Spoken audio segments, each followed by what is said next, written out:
Federal search warrants rarely read like Pulp Fiction, yet the affidavit that greenlit the March 2024 dawn raids on Sean Diddy Combs' Los Angeles and Miami estates practically dripped with scandal bait detail: 3 unregistered rifles, an office rack nicknamed the Vault, and 1.072 industrial-size bottles of baby oil. Tabloids seized the oil tally memes of Puffback stroking through a Johnson, and Johnson Lagoon dominated Instagram for a week, but prosecutors fixated on a quieter revelation buried 2 paragraphs deeper. Agents had cloned Combs' personal iCloud and a mirrored server farm that Homeland Security simply called Archive 2. To the casual fan that sounded technical, to Hollywood, it sounded nuclear. If Archive 2 really held every chandelier camera, every guest room lens, every yacht surveillance feed Diddy allegedly installed over 20 plus years of champagne-fueled power brokering, then the entertainment industrial complex was suddenly strapped to a Discovery time bomb. Within hours, studio lawyers were sending frantic 2 a.m. emails: find every photo of our clients at a Combs property now. While the industry panicked, Diddy's legal team counter-punched. In February 2025, they filed a 44-page motion calling the raids salacious fishing expeditions and asking the court to suppress all seized evidence, yet suppression hearings take months. And in that limbo, ex-proteges began stepping from vintage shadows to modern sunlight. Usher Raymond agreed to testify. Justin Bieber purged half a decade of party clips. Will Smith screamed from a San Diego stage, "I don't even like baby oil." That scream was more than comedic catharsis. It was a tremor hinting at deeper fault lines that could snap on July 8th, the day prosecutors plan to play their first anchor clip in open court. Between now and then, 7 threads will tighten: Usher's long-sealed memories, Bieber's Super Bowl snub, Will's desperate denial, Ashton Kutcher's hidden camera fears, Cassie's inside intel, a Jane Doe lawsuit that ropes in Jay-Z, and the sudden flight of Diddy's own lawyers. Each thread alone is tabloid fodder. Braided together, they might pull down an empire. Actually, it could be a Me Too type situation where other victims come forward. Obviously, we saw that with Diddy and Cassie Ventura. So the coming days and weeks are really going to be telling. And Tony Busby says he has more than 100, maybe up to 300 victims he's representing. So it's going to be interesting to see if any of them also name Jay-Z. And Nima, if such a high-profile name like Jay-Z has come out, could more celebrity names be tied to these lawsuits? What do you think we can expect? No question. This may just be the first celebrity domino, and Jay-Z was unmasked as celebrity A, but let's not forget there's a celebrity B in that same lawsuit that allegedly witnessed the sexual assault, a female celebrity. And there was someone who went on CNN earlier this week and said that his sexual assault was witnessed by another celebrity as well. So I think we're going to see more celebrity names identified very soon. All right, Nima Rani, thank you so much for joining us. As you said, this is one that has entered the court of public opinion. It's nice to have your actual legal advice on this one. Back in 1994, a 13-year-old Usher was a Georgia choir kid with a Motown dream.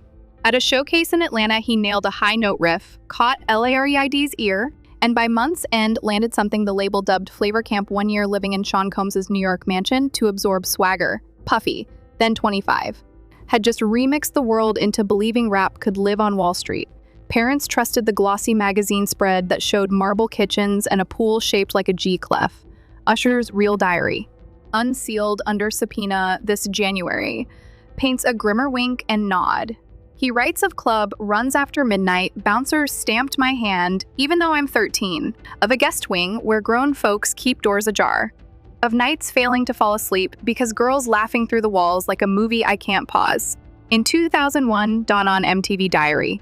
He brushed it off as crazy fun, but during a 2024 podcast, he whispered a different word, curious. Curious prosecutors heard is code for plausible grooming.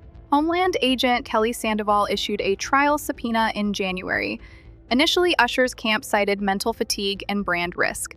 Then Sandoval's team produced a 1996 Polaroid Usher at a house party. Eyes dazed, champagne flute in hand. Behind him, a woman later verified to be 19 serving mixed drinks. A second photo showed the teen star on a couch next to Biggie Smalls, while an adult staffer aimed a shoulder cam. Faced with photographic receipts and offered limited immunity for anything involving underage drinking, Usher flipped. He will, according to insiders. described the Combs house as a set without director calls, a place where cameras rolled for insurance. Defense lawyers preemptively filed a motion branding his memories hazy nostalgia manipulated by prosecutors, but memory is less damning than video timestamps. The day Usher's cooperation leaked. Flavor Camp trended worldwide, and while Diddy's lawyers scrambled to downplay the significance, one of Puffy's almost proteges scrubbed the internet clean of any digital handshake. They'd bring in these people. A lot of these people were also aspiring young artists in the music industry. And then these parties were sponsored by Motown Records CEO, Universal Records CEO. This goes all the way to the top. And so you get these people in compromising situations. The drinks were laced. The videotapes were hot. And then at the end of the day, you wake up the next morning, what did I do? And then they have compromising material on you. And then they can guide your career. They could kill your career, but they got you. And it wasn't just people in the music business. As you said, there were athletes, there were celebrities, there were politicians, people from the royal family. And we were also told by the former bodyguard that Diddy was an FBI informant. Whoa. So he was a snitch and was feeding information to the feds. And we don't know what that means. We haven't been able to confirm it, but even Little Rod said it's not just like Epstein. It could be worse than Jeffrey Epstein. I've been on FBI raids where I've seen things that no person should ever see.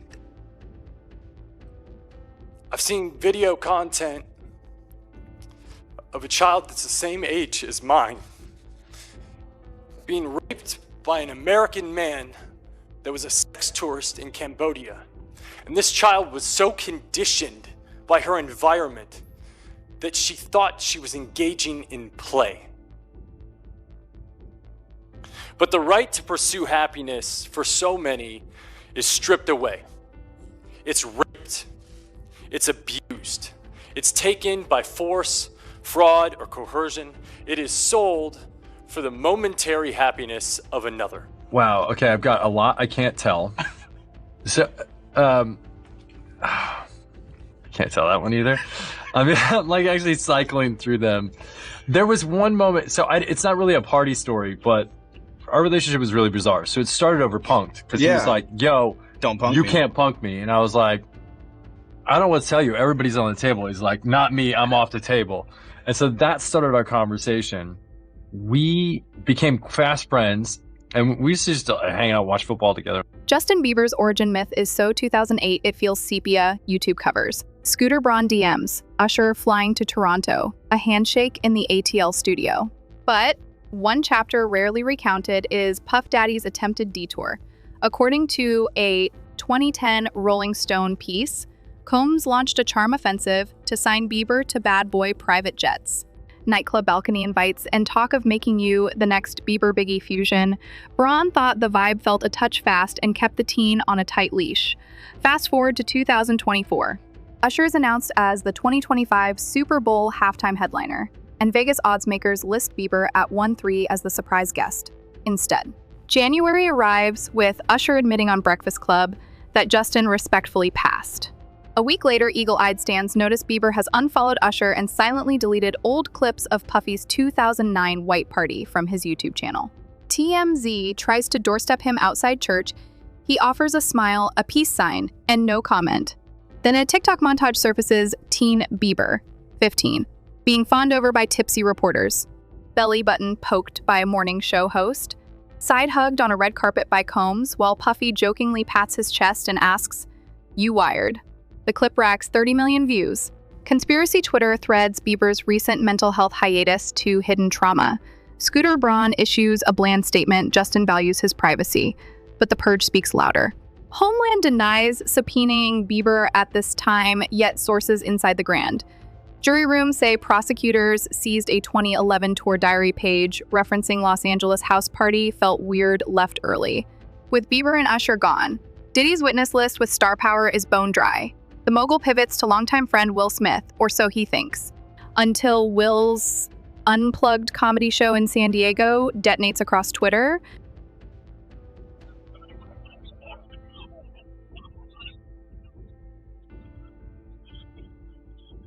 Hey! Oh my gosh, this so rocks! I just want to say, doing so good. You're doing so good. I just want to say, everyone will suffer. Hey, MTV Rock! I won the MTV Movie Award. Coming to the after party tonight? Yes! Coming to the after party tonight?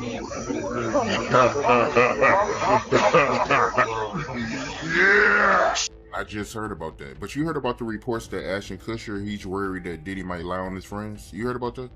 But that's what I've been saying. I said, if the federal government wanted somebody more than they want Diddy, if he has some information. 2024. Observatory North Park. Will Smith walks on stage for what ticket buyers expect is an intimate Q&A about post-slap humility. 20 minutes in. No, Puff could scrap now, but I don't think he could beat Will Smith. You know what I'm saying? Well, he could scrap. You know what I'm saying? So then he said that shit. When Ashton co-hosted Diddy's 2009 4th of July white party, tabloids framed it Punk meets Puff synergy. A decade later, the invite reads sinister. First, October 2023, TikTok revives a 2003 MTV backstage video. Diddy invites 12-year-old actress Davy Chase to an after-party Ashton smiles on. Fans cry complicit.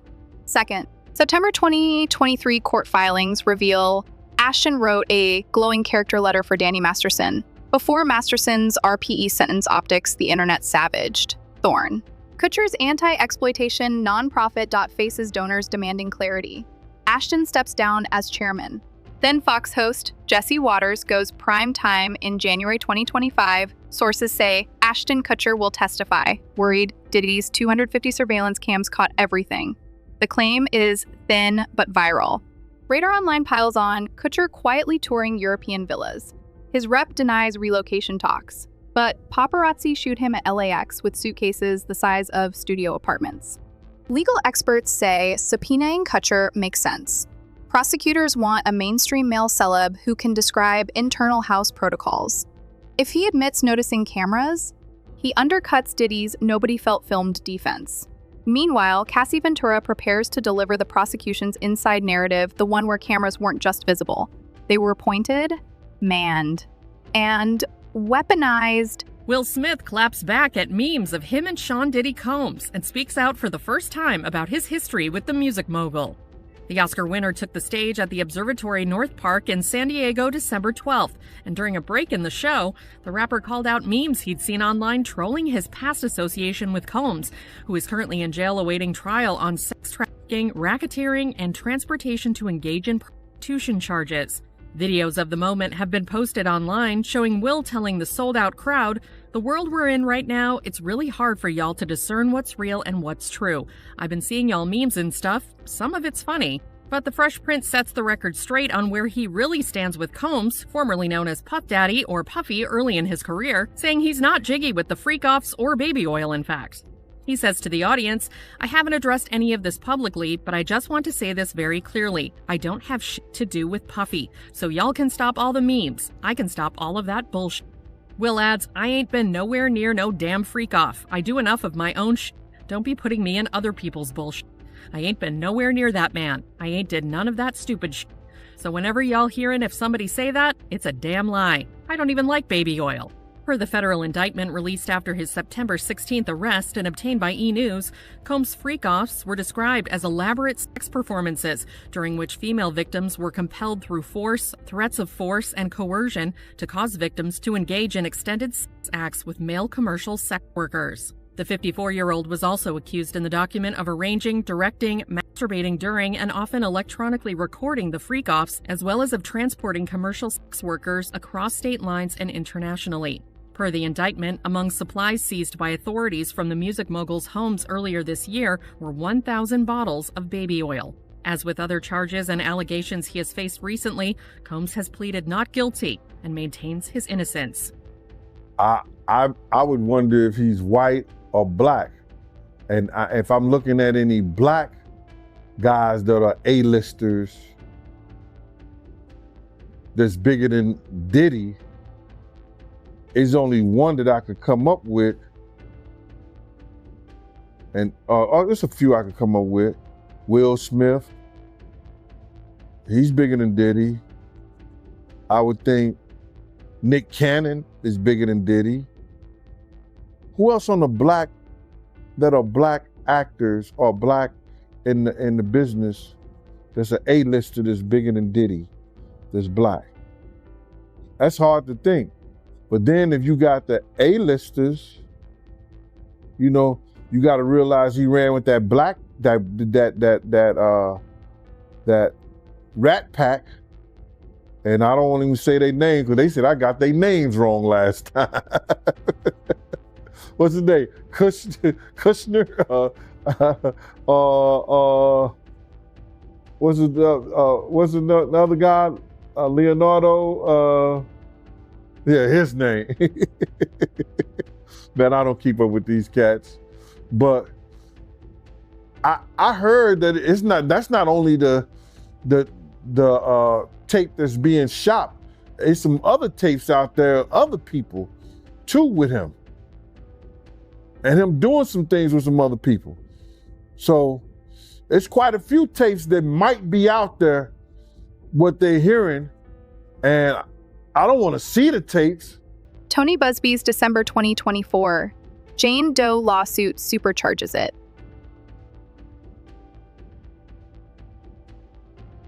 I love Justin Bieber, that's just a fact. Well, talk about brotherly love. You couldn't miss this moment on your feeds. Justin Bieber giving pal Jaden Smith a kiss on the cheek at Not just in Hollywood, I think all across any place there's a boss with underlings in any corporation or any industry, you have a type of sexual politics that goes on that can slide in between appropriate ethics and decorum to inappropriate behavior to the point of harassment and sexual predatory behavior. Well, I mean, I think people understand that, but the larger question is there a culture of complicity in Hollywood where women are afraid to speak up because they'll be blacklisted, men are afraid to speak up because either they're out of the same fear or they just think, well, this is the way the system works. I think there are people that say, hey, this is how it works, pure and simple, and this is why I got into it, and this is why I have power. This is how it works, and you have to understand that. That does not carry the day. Complicity is also complicity. The people who know, well, look, this is how we do business, and that's what it's got to be done. I'm sorry it's like that. So beware. That's also present, without a doubt, but it does not carry the day. There's also people that were afraid to speak out, who were victims, that did not go forward, that signed, negotiated settlement deals of which a non-disclosure agreement was part and parcel to it. That also does not carry the day. Anthony Ricco's withdrawal motion is 205 words of icy finality. Under no circumstances can I continue. Rumors say he viewed an evidence clip too damaging. Days later, Grubman, Shire, Meiselas, and Sachs drop Combs after whispers Lady Gaga threatened to walk, outnumbered. Remaining counsel Mark Agnifilo doubles down on two strategies: race card motion, argues count 3 weaponizes stereotypes about black men's sexuality like the 1910 Mann Act against Jack Johnson. Legal analysts call it a PR decoy. Victims are multi-ethnic, evidence is digital, not moral panic. Suppression hearing claims Homeland omitted exculpatory context in the warrant affidavit. Prosecutors counter with 112 pages of emails.flight logs and CVS receipts for baby oil surge buys. Judge Morales' Afro-Latina Acts NYU law sets June 3 for ruling. If she suppresses videos, vanish. If she denies, prosecutors cue 4 anchor clips: under 18 male at 2003 party, Cassie yacht scene, 2022 politician cameo, room 30, 7H, Sep 2009, rumored Kutcher. Trial date, July 8. Busby say about Jay-Z, the artist, the businessman? Well, the complaint begins. Defendant Sean Combs, along with his longtime friend and collaborator, Sean Carter, drugged and raped a 13-year-old girl at an after-party following the 2000 Video Music Awards. Another celebrity stood by and watched as Combs and Carter took turns assaulting the minor. Many others were present at the after-party but did nothing to stop the assault. Combs had been allowed for years to conduct himself in this manner without any consequences. He believes he is above the law. He is not. his close friend Sean Carter has been with Combs during many such instances described herein. Both perpetrators must face justice. So that seems to suggest that Sean Carter, Jay-Z, was not only present or participated in this alleged, what is essentially a crime, but for other instances. And that's really interesting. That's why I bring up this idea of, could he be hit with more lawsuits if you take these allegations as true? Now, the complaint goes on to say, Combs and Carter were not simply occasional collaborators in the music industry. The two men developed a close friendship that has been well documented from the late 1990s to the present. Together, they attended countless music industry events, events for each other's business ventures, parties, and after parties. Indeed, the two are apparently so close that Combs stated in 2023 that Carter is the only person, other than Combs' mother, who is allowed to call him by his legal first name of Sean. In 2000, near the height of their fame, power, and influence, Combs and Carter attended the 2000 Video Music Awards in New York City. Afterwards, Combs hosted an after-party for many of the most famous celebrities in the music and entertainment industries, including Carter, which is where the events alleged in this complaint occurred. I should also say that Busby also used this complaint to address an alleged harassment campaign that he claims Jay-Z started after Busby reached out about his involvement in the suit. The complaint reads, Carter was identified in plaintiff's original complaint as Celebrity A. Prior to the filing of this amended complaint, Carter received a letter from plaintiff's counsel requesting a mediation to resolve this matter. Upon present information and belief, Jay-Z responded to said letter by not only filing an utterly frivolous lawsuit, the one that I mentioned before, but by also orchestrating a conspiracy of harassment, bullying, and intimidation against plaintiffs' lawyers, their families, employees, and former associates in an attempt to silence plaintiff from naming Jay-Z herein. This effort was meant to scare plaintiff and to discredit her counsel. That effort failed. Indeed, plaintiff chose to file this amendment as a result of the egregious conduct perpetuated by Carter. Hollywood's greatest myth is that the cameras turn off. Diddy allegedly built a fortune proving they don't. He just kept the footage. Now federal cryptographers own the keys. Usher's testimony will frame Flavor Camp not as mentorship but as grooming. Bieber's silence will echo like guilty knowledge. Will Smith's baby oil rant might read as preemptive dread. Kutcher's travel bags hint he'd prefer a European exile to an American witness stand. If Judge Morales rejects suppression, the world may watch reputations implode frame by frame. If she grants it, Puff dodges jail but drowns in civil suits and corporate exile. Either way, the vault, real or symbolic, has cracked. The stench of decades-old secrets already fills the town. So mark your calendar, June 3, suppression verdict. July 8, playback day. Drop your predictions below and slam that subscribe button, because the moment the courtroom projector hums to life, every innocent grin from a throwback party photo could morph into Exhibit A. And when that reel starts rolling, remember Will Smith's warning shout from a San Diego stage, "Stop all that I don't even like baby oil." We'll soon learn whether that was comedy or camouflage. And those statements include descriptions of what the witness says he saw on those tapes. So I asked him about that, and he answered what he could, given the limitations imposed on him after testifying before the grand jury. Out of those 8 videos, 8 celebrities, 6 men and 2 women, how many of those 8 celebrities were close to being underage or potentially underage? 2 males. 2 males. And of those 8 celebrities, how many of them were intoxicated or under the influence of drugs? This is going to be all speculation. I just want to preface it by he wouldn't know if they were. Right. Sure. Appear to Let be. me rephrase it. Based on, yes. Understand. Out of the 8 celebrities who were recorded having intimate relations with Sean Combs, how many of them appeared to be either inebriated or intoxicated or under the influence of drugs? All of them. All of them. Out of those 8, how many appear to be potentially victimized? How many might have been victimizing? I think all, to be honest, all. Were victims They or victims. were perpetrating? Victims. They were all 8 were victimized, Yeah, meaning victim. this was happening to them and they were inebriated. Right. Not knowing, I guess, how much proof it was in it, what they was doing.